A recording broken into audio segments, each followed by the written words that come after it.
تلاش میکنن که بفهمونن که این دزدی در همه دنیا هست و وقتی که مثلا یک حالت کروپسیونی در کدام کشور دنیا اگر رخ بدهد در رسانه‌ها زود آشکار شود. برای مثال اگر بگیرن سروزیر رئیس جمهوری فرانسه را این پیشینه‌اش را الان امروز در فرانسه برای پرونده‌های کروپسیونی به دادگاه کشیده ایستادن سرکوزی را و اونم جنایت کرده است. اما این را رسانه‌های تاجیکستان، رسانه‌های حکومتی چگونه نمایش می‌دهند؟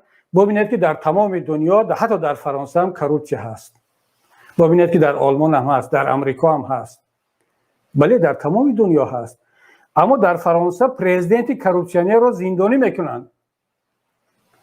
در آلمان وزیر کروپسیونی را که الان بالای وزیر تندرستی آلمان پرونده باز کردن، وزیری که عمل کرده ایستاده است برای آنکه گویا در این فروش ماسک و مسائل های کووید کدام شرکتی با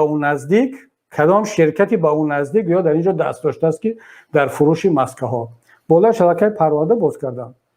اما در تاجیکستان وقتی که هم پرزیدنت هم اعضای خانواده‌اش، دامادش، فرزندش، تمام شرکت ها، تمام مالکیت، تمام منصب ها، تمام بودجه در اختیارشون است، میدزدن، میبرن، پارگی میکنن، پیوند میکنن، کسی اونها را جرأت ندارد که حتی بگوید که شما چقدر دزدیده ایستاده است. مگر ما و شما مردم جرأت کرده ایستادن که بگن همین راه پولکی که خانواده پرزیدنت برای مردم از مردم پول میگیرن غیر قانونی، یک کس سوال کنه در داخل تاجیکستان که شما چرا این رو میدزدید در روز روشن؟